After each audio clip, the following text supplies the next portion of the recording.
Hi friends, ஜீ தமிழில் இப்போ புது சீரியல் ஒன்று நெஞ்சத்தை கில்லாதே அப்படிங்கிறது ஃபஸ்ட்டு ஜூலைலேருந்து ஆரம்பிச்சிருக்காங்க. இந்த ஸ்டோரியும் ரொம்ப நல்லா இருக்குது. ஸோ அதனால தான் அதோட ரிவ்யூவை இப்போ நம்ம பார்க்கலாம். ஸோ இதில் வந்து மெயின் ரோல் வந்து கௌதம், அதில் வந்து ஜெய் ஆகாஷ் நடிக்கிறாரு. ஹீரோயின் கேரக்டரோட பேர் வந்து மதுமிதா, இதில் வந்து ரேஷ்மா நடிக்கிறாங்க. இந்த சீரியலோட ரிவ்யூவை இப்போ நம்ம பார்க்கலாம். ஸோ ஜெய் ஆகாஷ் வந்து கௌதம்ங்கிற கேரக்டரில் அவர் வந்து ஒரு பெரிய பிஸ்னஸ் மேனாக இருக்கார். ஸோ அவருக்கு வந்து ஒரு ஸ்டெப் மதர் இருக்காங்க, அவருக்கு ஒரு தம்பியும் தங்கையும் இருக்காங்க. இந்த பக்கம் வந்து மதுமிதாவுக்கு வந்து அவங்க வீட்டில் அப்பா அம்மா ஒரு தங்கச்சி இருக்காங்க. ஸோ இப்போ அந்த தங்கச்சி மதுமிதாவோட தங்கை வந்து மிஸ் சென்னை கான்டெஸ்ட்டில் பார்ட்டிசிபேட் பண்ணுறதுக்காக ரெடி ஆகிட்டு இருக்காங்க. ஸோ இவங்க வந்து அவளுக்கு சப்போர்ட்டிவாக இருக்காங்க. அந்த மிஸ் சென்னை கான்டெஸ்ட்டுக்கான செலெக்ஷனுக்கு அவங்க போகிறாங்க. பட் அங்கே போகிற இடத்துல வந்து அவங்களோட ரொம்ப ஃபேவரட் ரிங்கை வந்து தொலைச்சிடுறாங்க, அந்த ட்ரெஸ்ஸுக்கு மேட்சிங்காக இருக்கிறத. ஸோ உடனே தன்னோட அக்கா கிட்ட சொன்ன உடனே அவங்க போய் அலைஞ்சு திரிஞ்சு கஷ்டப்பட்டு அதை வாங்கின்னு வந்து தங்கைக்கு கொடுக்குறாங்க. இதில் மதுமிதா வந்து ஒரு ப்ரொஃபஸராக இருக்காங்க. ஸோ அவங்க வந்து இந்த மாதிரி கடைக்கெல்லாம் போயிட்டு வந்ததுனால அவங்க காலேஜுக்கே லேட் ஆகிடுது. பட் இருந்தாலும் அங்கேயும் அவங்க எல்லோரும் திட்டுறாங்க அந்த மேனேஜ்மெண்ட்லேருந்து ஃபோன் பண்ணி. பட் இருந்தாலும் அதெல்லாம் பொருட்படுத்தாமல் சிஸ்டருக்காக வாங்கி கொடுத்துட்டு அதுக்கப்புறம் காலேஜுக்கு போகிறாங்க. ஸோ காலேஜ்லேயும் போயிட்டு அவங்க அன்பு, பாசம், காதல் இதெல்லாம் பற்றி பாடம் எடுக்கும்போது அங்கேயும் வந்து அவங்கள எல்லாரும் கேட்குறாங்க, ஏன் மேடம் நீங்கள் வந்து இந்த மாதிரி உங்களுக்கு உண்டான அன்பு காட்டாதவங்க இன்னும் கிடைக்காததுனால தான் நீங்கள் இன்னும் கல்யாணம் பண்ணிக்காமல் இருக்கீங்களா அப்படின்னு சொல்லி கேட்குறாங்க. ஸோ இவங்க அப்படியே ரொம்ப வேதனையாக இருக்காங்க. ஸோ இவங்களோட ப்ராப்ளம் என்னென்னா, இவங்களுக்கு வயசு வந்து 35 ஆகிடுச்சு. பட் ஆனால் அவங்களுக்கு இன்னும் சரியான ஒரு லைஃப் பார்ட்னர் அமையலை. ஸோ பல பேர் வந்து அவங்கள பொண்ணு பார்க்குறாங்க, பட் ஏதோ ஒன்று சொல்லி ரிஜெக்ட் பண்ணிவிட்டு போயிடுறாங்க.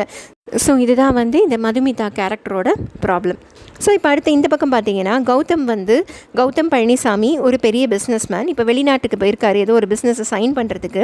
பட் அங்கே வந்து அந்த பிஸ்னஸ் அவருக்கு பிடிக்கல. ஏன்னா அவங்கெல்லாம் கொடுக்குற டேட்டாலாம் ரொம்ப கரெக்டாக இல்லை அப்படின்னு சொல்லிட்டு, நான் பிஸ்னஸ் சைன் பண்ண மாட்டேன், டேக் ஓவர் பண்ண மாட்டேன்னு சொல்லிட்டு வெளியில் வந்துடுறாரு மீட்டிங் ரூம்லேருந்து. பட் ஆனால் அவர் வந்து இந்தியா போக ட்ரை பண்ணுறாரு, ஏன்னா அவங்க தங்கச்சிக்கு கல்யாணம். ஸோ பட் இந்தியா போகிறதுக்கு எந்த ஃப்ளைட்டுமே கிடைக்கலன்னு டக்குன்னு போய் பிஸ்னஸ் டீலை வந்து ஓகே சொல்லிடுறாரு. ஓகே சொல்லிவிட்டு ஏன்டா ஓகே சொல்கிறாரு அப்படின்னு பார்த்தா, அந்த பிஸ்னஸ் கம்பெனிக்காரங்க கிட்ட ப்ரைவேட் ஜெட்டு இருக்குது. ஸோ அந்த ஒரு ஜெட்டுக்காக வந்து ஒரு என்டையர் பிஸ்னஸையே அவர் டேக் ஓவர் பண்ணுறதுக்கு ரெடி ஆகிட்டார்.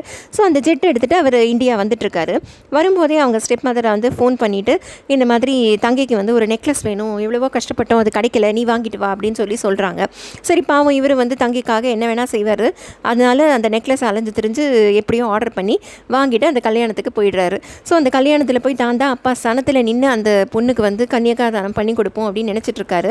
பட் ஆனால் அந்த அம்மா வந்து இவரை கூப்பிடாமல் இவரோட தம்பி அவங்களோட சொந்த பையனை கூப்பிட்டு கன்னிகாதானம் பண்ண வச்சிடுறாங்க.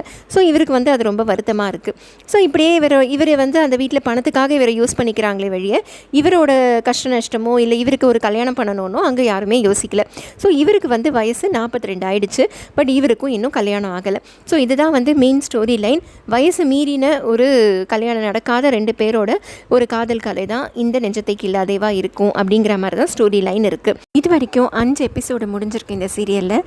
ஸோ அதில் வந்து கிட்டத்தட்ட இவங்க வந்து பொண்ணு பார்க்குறது, அப்புறம் அந்த மதுமிதாவை ரிஜெக்ட் பண்ணுறது, அதே மாதிரி கௌதம் வந்து ஒரு பொண்ணை பார்க்குறாரு. அந்த பொண்ணு வந்து பணத்துக்காக தான் இவர்கிட்ட வராளே தவிர இவரை விரும்பி வரல. ஸோ இதை 2 பேருமே ரியலைஸ் பண்ணிக்கிறாங்க. ஒரே ஹோட்டலில் 2 பேருமே இருக்கும்போது ஒரு சந்தர்ப்பத்தில் வந்து இவங்க மதுமிதா வந்து வாஷ்ரூமில் இருப்பாங்க. இவர் வந்து கௌதம் போயிட்டு அவரோட ஃப்ரெண்டோட ஒய்ஃப் கிட்ட பேசுகிறதா நினச்சிக்கிட்டு அவரோட மனசில் இருக்கிறது எல்லாத்தையுமே சொல்வார். அதெல்லாம் சொல்கிறது எல்லாம் கேட்கும்போது மதுமிதாவுக்கு கிட்டத்தட்ட தன்னை பார்க்குற மாதிரியே இருக்கும். சரி இவர் வெளியில் வந்து யாருன்னு பார்க்கலாம் அப்படின்னு வெளியில் ஓடி வந்து பார்ப்பாங்க. ஆனால் அவரை பார்க்கவே முடியாது. ஸோ அதனால் இப்படியே வந்து யாரையும் நம்ம மீட் பண்ணியிருக்கோம், நம்மளை மாதிரியே நினைக்கிறாரு, பேசுகிறாரு, எல்லாம் பண்ணுறாரு, பட் யாருன்னு தெரியலையே அப்படிங்கிற மாதிரி ஸ்டோரி எடுத்துகிட்டு போகிறாங்க. அதுக்கப்புறம் ஒரு நாள் வந்து காரில் போயிட்டுருக்கும்போது இவர் கௌதம் வந்து தன்னோட அப்பாவுக்கான திதி கொடுக்க போயிட்டுருப்பார். அப்போ போகிற வழியில் வந்து மதுமிதாவும் அவங்க அம்மாவும் காரில் போயிட்டுருப்பாங்க. அப்போ அந்த காரில் வந்து கௌதம் போன கார் வந்து இடிச்சிடும். அதில் வந்து இவங்க அம்மா பெருசாக சண்டை போட்டு பெரிய லாஸ் ஆகிடுச்சு அப்படி இப்படின்னு சொல்லி பணம்லாம் கேட்டு டைமை வேஸ்ட் பண்ணிவிடுவாங்க. ஸோ இதில் வந்து கௌதமுக்கு ரொம்ப கோவம் வந்துடும். கௌதமோட அம்மா வந்து அந்த பக்கம் தன்னோட பையனை வச்சு கௌதமோட அப்பாவுக்கு திதி கொடுத்துருவார். ஸோ இது வந்து கௌதமால் ஏற்றுக்கவே முடியாது. ஸோ இவங்க வந்து காம்பன்சேஷன் அது சண்டை போட்டுட்டு இருப்பாங்க. கௌதம்க்கு வந்து இந்த கோபம் வந்ததுனால இத்தனை 20 வருஷத்தில் நான் ஒரு நாள் கூட இந்த திதி கொடுக்கறதுல தவறுனதில்லை, இப்போ உங்களால் இப்படி ஆயிடுச்சு, உங்களை சும்மா விட மாட்டேன் அப்படின்னு மனசில் நினச்சிக்கிட்டு கௌதம் அந்த இடத்த விட்டு போயிடுறாரு. காம்பன்சேஷனும் கொடுக்கல. நேராக போயிட்டு போலீஸில் போய் கம்ப்ளைண்ட் பண்ணிடுறாரு, இந்த மாதிரி ஆக்சிடென்ட் ஆகிடுச்சு அப்படின்ட்டு. ஸோ போலீஸ் வந்து இப்போ மதுமிதாவையும் அவங்க அப்பாவையும் வந்து போலீஸ் ஸ்டேஷனுக்கு கூட்டிகிட்டு போயிடுறாங்க. மதுமிதா வந்து அவங்க அப்பா மேலே ரொம்ப பாசமாக இருக்கிறதுனால அவங்களுக்கு வந்து இது எப்படியாவது சார்ட் அவுட் பண்ணணும்னு நினச்சி நேராக வந்து கௌதம் வீட்டுக்கு போகிறாங்க. கௌதம் வீட்டில் போய் ரொம்ப நேரம் நிற்கிறாங்க. ஆனால் கௌதம் வந்து பார்க்கவே மாட்டேங்கிறாரு. அப்புறம் கடைசியில் வந்து அவங்க வீட்டுக்குள்ளே நடக்கிற ஃபங்க்ஷனில் வந்து அவர் பங்கெடுத்துருக்கிறாரு. அப்போ வந்து கௌதமுக்கு இன்னொரு கேரக்டர் வந்து இன்ட்ரடியூஸ் பண்ணுறாங்க, அவரோட இன்னொரு சிஸ்டரை பற்றி. ஸோ அவங்க பேர் வந்து மாயா. அவங்க வந்து பெரிய ஃபேஷன் டிசைனர். ஸோ அவங்க ஒரு ஃபேஷன் வீக்கெல்லாம் ஏற்பாடு பண்ணிகிட்ருக்காங்க. ஸோ இப்போ இந்த பார்ட்டி வந்து எதுக்குன்னா முதல் தங்கைக்கு கல்யாணம் ஆனதுக்காக. ஸோ அப்போவே எல்லோரும் சொல்கிறாங்க அடுத்த கல்யாணம் அடுத்த தங்கைக்கு தான் அப்படின்னு சொல்லி பேசிகிட்டு இருக்கும்போது ஒருத்தர் வந்தவங்க வந்து என்ன சொல்கிறாங்கன்னா, அந்த பொண்ணு கேரக்டரே சரி கிடையாது, அவளுக்கு எப்படி கல்யாணம்லாம் நடக்கும் அப்படின்னு சொல்லி பேசுகிறாங்க. இதை கேட்ட கௌதம் வந்து பயங்கரமாக கோச்சிக்கிட்டு அந்த பேசினவங்கள பார்ட்டியை விட்டு வெளில அனுப்பிச்சிடுறாங்க. இப்போ மாயா வந்து என்ன பண்ணுறாங்கன்னா, மதுமிதாவோட சிஸ்டருக்கு வந்து கால் பண்ணி ஒரு ஃபேஷன் வீக் இருக்குது, அதுக்கு ஆடிஷன் நடக்குது வாங்க அப்படின்னு சொல்லி மாயா ஆஃபீஸ்லேருந்து ஃபோன் பண்ணுறாங்க. ஸோ இங்கே வந்து மாயாவோட ஆஃபீஸ்க்கு மதுமிதாவோட சிஸ்டரும் அவங்க அம்மாவும் வராங்க. இங்கே வந்துட்டு அவங்கள ரொம்ப நேரம் உட்காந்து வைக்கிறாங்க, ஆனால் எதுக்குமே கூப்பிட மாட்டேங்கிறாங்க. ஸோ இப்போ அப்படியே அவங்க உட்காந்து ரொம்ப வெறுத்து போய் அவங்க அப்புறம் போய் கேட்குறாங்க, எதுக்கு எங்களை வர சொன்னீங்க அப்படின்னு சொல்லி கேட்கும்போது அந்த சமயத்தில் அங்கே வந்து மதுமிதாவோட தம்பி வராரு உள்ள. ஸோ இது வந்து ஒரு புது கேரக்டரை இன்ட்ரடியூஸ் பண்ணுறாங்க. அவர் வந்து ஒரு சிங்கர் மாதிரி காட்டுறாங்க.